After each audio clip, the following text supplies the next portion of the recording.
Hello, everybody. We're Team TradeTracker. We're a trading card game, collection management, and social media app. And with that, we'll start off with introducing our team members.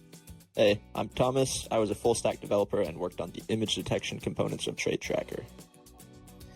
I'm Jay. I'm the front-end developer. I'm Andy, and I'm a full-stack developer.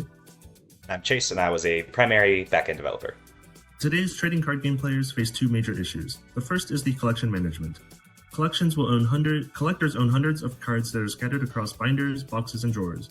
However, keeping track of what they actually have, what's valuable or duplicate, and what they still need is almost impossible. Most collectors rely on spreadsheets, no apps, or nothing at all, making it disorganized, slow, and error-prone. Secondly, we have the community and events. Players don't just collect cards, they want to trade, to play, and to connect. But there is no unified space to find the local events, to build relationships, or to coordinate these trades.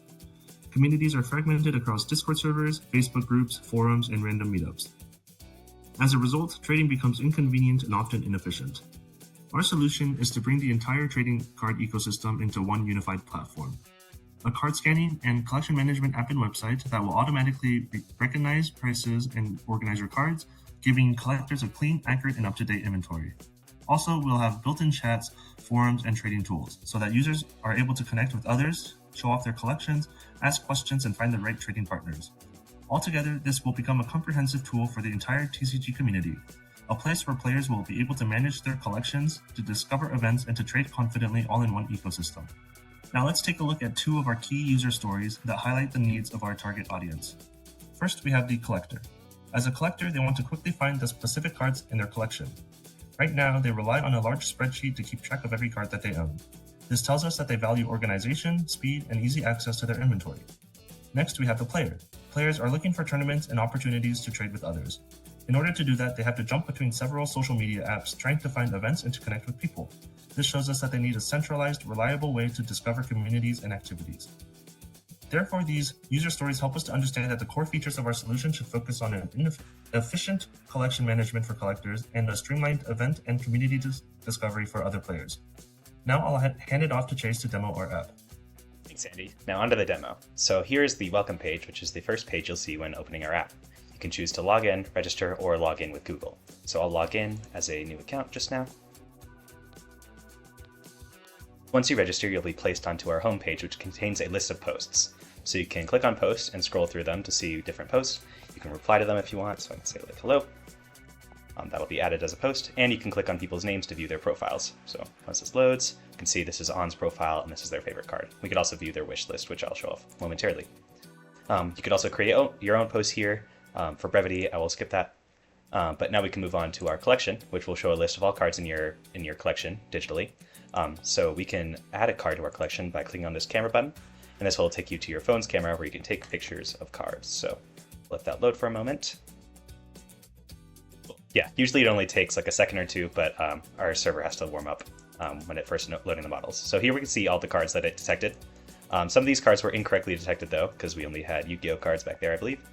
So we can click on those to deselect them and just click add to collection to add the ones that were actually correctly scanned. We can either return to scanning, in which case we can, maybe just select the cards that we take away the cards in real life or just scan new cards. Otherwise, we can return to our collection and see the new cards that have been added.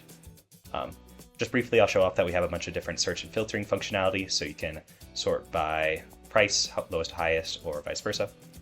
Or you can filter on specific cards, so I can do like, I want only red Magic cards, and there we go. You can also click on a card to see more details about it, including its price history, once that loads. Yep, so you can kind of swipe along and see how much this card was worth over time, and adjust the amount in your collection, which will be reflected on that main screen. Right there. We can also see the price history of your entire collection. So this is just your current cards in your collection, what were the cumulative prices over time. So we went from about 69 cents to 191, so that's pretty cool. Next up, we have a library, which shows a listing of all cards in our database. So if you're looking for a specific card, for example, is there any cards that start with Bell? Yeah, there we go. Cool. If this is a card you were really looking forward to getting, or you just got it, and you don't feel like scanning it, you could directly add it to your collection, or also add it to your wish list. You can also search and filter just like the collection, I would like to mention. We also have chats, so I can pull that up. So right now we don't have any chats because we're a new account, but we can search and filter through different chats here. So I'll click on. and create a chat with her. And from there, we can chat back and forth. I could say hello, I could send images, either just directly from my camera or from my gallery, and we can also do trades. So if I create a trade here, I can select some cards in my collection and some cards in their collection and propose a trade to them. And then if I choose to accept this, if On also accepts it, the trade will go through, and the cards will be transferred between our collections. We also have live updates on this, so you don't need to necessarily refresh. I can show off also that we have push notifications, but it doesn't work in emulator.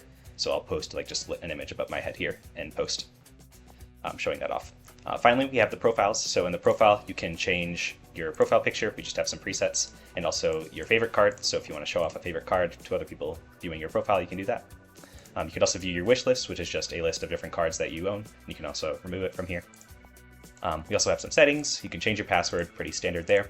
In our profile, we have a biography, so you can say I don't know, first thing that came to my mind is my name, and that'll show up on your profile right under your name. We also have notification settings, so if you'd like to not receive push notifications for chat messages or trades or anything like that, that's completely configurable. And finally, you can sign out. So thank you for watching the demonstration. I'll pass it off to Thomas. For our utilized technologies, these include a fast API for our backend API and Swagger docs for each of our endpoints, an SQLite database containing our user, collection, and chat information, as well as data for about 10,000 cards and their price history. PyTests for our backend unit testing covering each of our endpoints. We trained 4 YOLO V8 segmentation and detection models on 150,000 synthetic card images to detect cards in images. Our backend and CI pipeline are both hosted on an AWS EC2 instance. The external card data APIs we used include Scryfall, Pokemon TCG SDK, Just TCG, and Yu-Gi-Oh! Pro Deck. We used OpenAPI TS to create our front-end routes. And lastly, Skia was used to graph our card price data on the front end. For our software practices, we completed 220 issues during the creation of our project. 832 commits were made to our GitLab repo. We have 120 backend unit tests, all of which are integrated into our CI pipeline. We have 52 API endpoints created and Swagger docs for each one. We had an agile development schedule with Scrum practices involving stand-up 2 to 3 times a week, start of sprint estimations, and end of sprint retrospectives. Now I'll give it to Jia to go over our user studies. So, sometime during the beta, we met up with users over the course of 2 weeks to demo our app. There were some certain complaints that they brought up. One of the most important ones was certain buttons didn't seem like they were doing anything when they were pressed, which we changed to display an activity indicator or otherwise reflecting interaction. Another complaint they brought up was posts and chats didn't refresh when they pulled up. We addressed these along with the live updates to the posts and chats. And another key complaint was the chats that were created were using user IDs instead of names, which was very frustrating to say the least. We changed these to use a user search and suggestions, which simplified the chat creation pretty well. Now I'll pass it off to Chase for our conclusion.